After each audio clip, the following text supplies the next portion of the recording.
biggest failure with launches, and I would argue one of my worst moments as a brand marketeer, was for Brahma. So we launched Brahma, it's some time ago now, 8 years ago, maybe 9. And the idea initially for the launch was to make it kind of undercover, kind of guerrilla, and get out there to the right people, but not a big launch. So we started off, we were only London only in bottles, and only to certain clubs. And we kind of made it very, very exclusive, so much that if you hadn't heard of it, you're not meant to. And we found that it got a lot of pull. So you actually got a lot of really nice bars, good bars, trendy bars, saying we want to take it on. And we were saying no to some of them, which goes against the grain a bit, but we wanted to do it properly. We had a plan, we had a stage plan, and we weren't spending so much money. It was a case of just doing it, kind of guerrilla to the right people, very focused. And we'd have done, the technology now would have been amazing. But at the time, we didn't have everything there is now. However, it was a victim of its own success. Because it was doing really well, and it was actually having people coming to us saying, we want to stock it, then it became a little bit of the panacea for all the problems of the company generally in terms of sales. So people were saying, look, we've got a gap in sales at the moment, we could really launch Brahma quicker in the off-trade to supermarkets. And if the powers that be say that, then the floodgates started to open. And all of a sudden it was appearing everywhere. And sales targets started to come in, and it's nothing against sales, just a case of all of a sudden numbers took over. And I think my worst day, I think it was in this order, was me walking around Tesco with my wife one day and seeing a chicken in the chicken aisle with a Brahma logo on it. And it said, if you buy a 4-pack of Brahma, you can get X amount of this chicken, or whatever way it was. And I thought, well, I don't remember that ever getting signed off.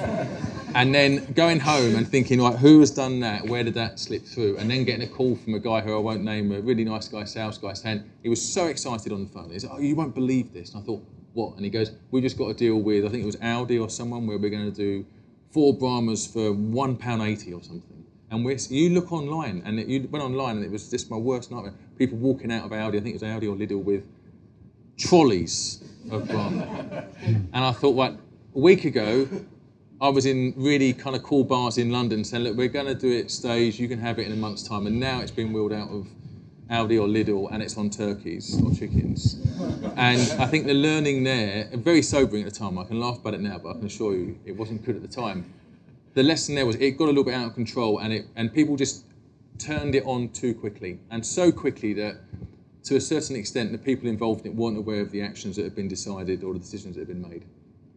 And it just went from a really exciting launch, which was managed expectations, to everything was going out 100 miles an hour. We were bigger than Peroni in about 6 weeks. I mean, that's how big it went. It flew out.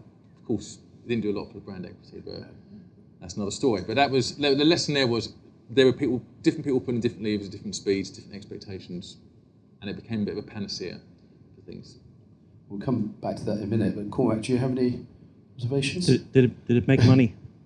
Did it still make money? I think at the end, but it wasn't. It just wasn't good. I like Brahma. Brahma's great. Still going. I'm a good test case for Brahma. The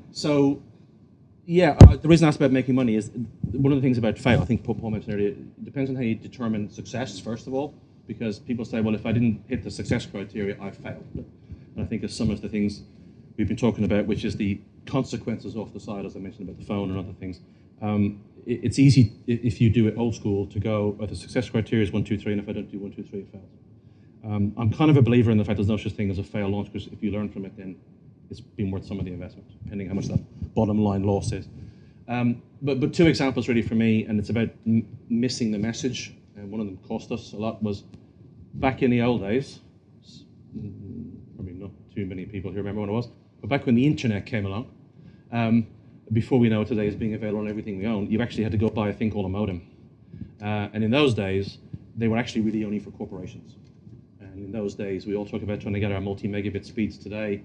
A modem speed was about 14.4, and a super-duper corporate one was about 28.8. And to buy a 14.4 modem cost about £3,500. And then along came a small company from the US in Chicago called US Robotics, who introduced a 28.8 modem out of Dixon's off a shelf at £250. And as the world's largest manufacturer of modems, I worked at Motorola at the time, it basically caused meltdown. But we didn't think this was some blip that wouldn't happen. We knew what was coming, but we thought its rate of uptake would be much slower and we could adapt. And I think the mistake we made was we realized we had to adapt very quickly, but we did not understand the cost that it would take to adapt. And so we went and bought a company in Alabama because they could do high volume manufacturing, and we did it was the best branding exercise I've ever been involved in taking these products to market and eventually putting them on a Dixon shelf. But there were so many things we did not know and did not consider and didn't even research.